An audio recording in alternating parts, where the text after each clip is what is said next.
اور نبی کریم علیہ السلام نے فرمایا جب عید الفطر کا دن آتا ہے تو اللہ تعالیٰ فرشتوں کے سامنے فخر فرماتا ہے اور فرماتا ہے اے میرے فرشتوں، اس مزدور کی جزا کیا ہونی چاہیے جس نے اپنا کام پورا کر دیا ہو۔ ایک آدمی مزدوری پہ لگایا گیا، اس نے مزدوری کا کام مکمل کر لیا، اس کو کیا جزا دینی چاہیے؟ تو فرشتے کیا عرض کرتے ہیں؟ فرشتے کہتے ہیں اے ہمارے رب، اس کی جزا یہ ہے کہ اس کو پورا پورا اجر ملے۔ اللہ تعالیٰ فرماتا ہے فرشتوں، میرے غلاموں، میری کنیزوں نے اپنا فرض ادا کر دیا۔ اپنا فرض یعنی رمضان شریف میں روزے رکھے، نمازوں کی پابندی کی، تراویح میں قرآن سنا، انہوں نے اپنا فرض ادا کر دیا ہے۔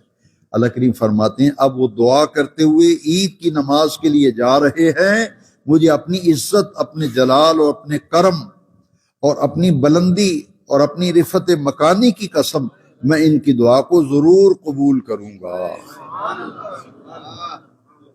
یہ اس وقت اللہ فرماتا ہے جب لوگ عید کے لیے آ رہے ہوتے ہیں، جب نماز عید ادا کر کے اپنے گھروں کو لوٹتے ہیں تو اللہ تعالیٰ انہیں فرماتا ہے تم اپنے گھروں کو لوٹ جاؤ، بے شک میں نے تمہارے گناہ بخش دیے ہیں اور تمہاری برائیوں کو نیکیوں میں تبدیل کر دیا۔